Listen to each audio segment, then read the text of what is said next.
Sidang pembacaan putusan digelar di Pengadilan Negeri Surabaya pada Kamis, tanggal 11 Juni tahun 2026. Ketua Majelis Hakim Muhammad Zulkarnain menyatakan terdakwa Indah Catur Agustin terbukti secara sah dan meyakinkan melakukan tindak pidana pencucian uang yang berasal dari hasil kejahatan penipuan berkedok investasi. Selain menjatuhkan pidana penjara selama 10 tahun, Majelis Hakim juga menghukum terdakwa membayar denda sebesar 5 miliar rupiah. Apabila denda tersebut tidak dibayarkan, maka diganti dengan pidana kurungan selama 410 hari. Dalam pertimbangannya, Majelis Hakim menilai terdakwa mengetahui bahwa dana yang diterima berasal dari tindak pidana penipuan. Terdakwa juga dinilai berperan aktif dalam pengalihan serta penyamaran aliran dana ke sejumlah rekening pribadi untuk menyembunyikan asal-usul uang tersebut.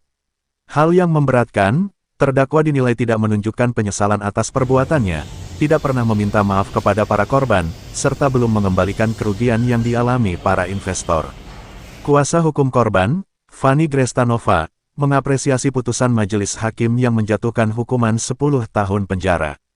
Namun menurutnya, vonis tersebut masih lebih rendah dari tuntutan jaksa penuntut umum yang meminta hukuman 15 tahun penjara.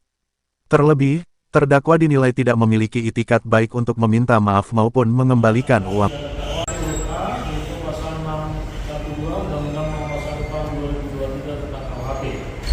Menimbang bahwa guna tidak dakwanya untuk mengulang hasil saksi dan ahli 19 bahwa terdakwa memiliki rekening pribadi yang digunakan untuk mendapatkan transaksi mengalihkan.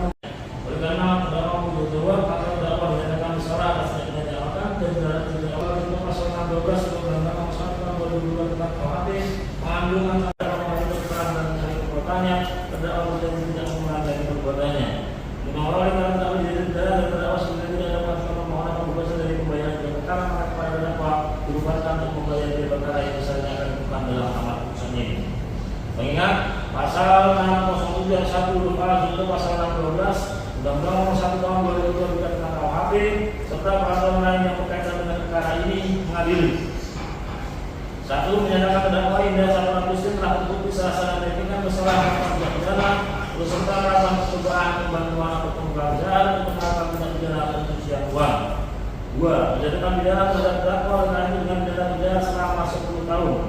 3. Menjatuhkan pidana kepada terdakwa untuk membayar denda kategori 7 sebesar 5 miliar rupiah yang wajib dibayar dalam waktu 3 bulan setelah putusan berkekuatan tetap, dan apabila denda tidak dibayar maka hakim pernyataan pidana disita dan didenda oleh jaksa, dan apabila terpidana tidak mempunyai harta yang cukup untuk membayar denda maka dipidana dan penjara selama 410 hari. Terpidana disita dan didenda oleh jaksa, dan apabila terpidana tidak mempunyai harta yang cukup untuk membayar denda maka dipidana dan penjara selama 410 hari. Terhadap putusan, baik jaksa umum maupun terdakwa dan penasihat hukum mempunyai hak yang sama. Apakah akan menerima putusan?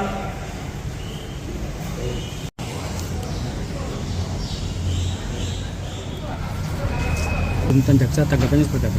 Iya, sebetulnya kami sendiri sudah mengapresiasi ya Pak, tindakan dari hakim, putusannya sudah cukup, tapi melihat dari terdakwa kan sudah mengaku sebetulnya, sudah mengakui kesalahannya juga, dan tidak ada kerugian yang bisa kami terima lagi gitu ya Pak, karena kerugiannya kan cukup besar karena 200 miliar ya Pak ya.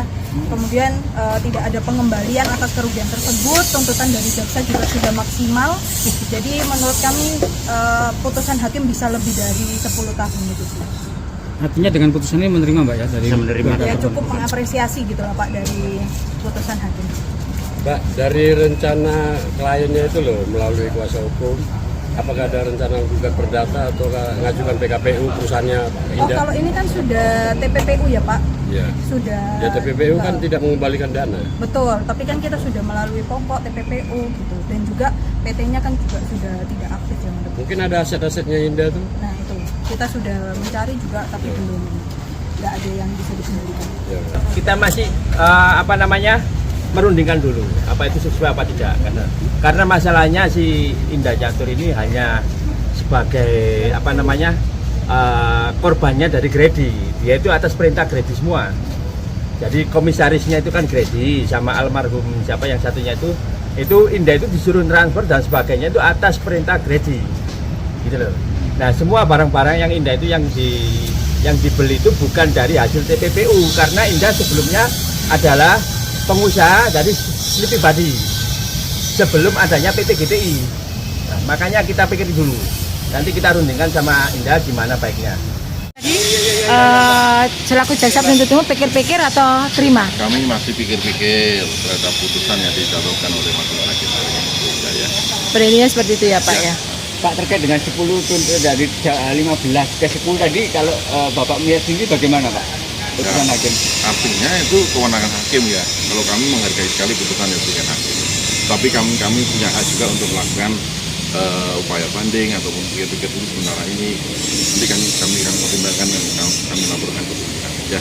Tapi pada intinya masih belum puas dengan keputusan hakim Pak ya? Ya nanti lah, pokoknya penting kita kalau nanti terdakwa menyatakan sikap apa, kami juga akan sampaikan sikap apa ya. Itu dulu. Ya. Oke, makasih Pak. Atas putusan itu, baik pihak terdakwa maupun jaksa penuntut umum menyatakan masih pikir-pikir untuk menentukan sikap, apakah menerima atau menempuh upaya hukum lanjutan terhadap putusan majelis hakim. Dari Surabaya, Rahayu mewartakan.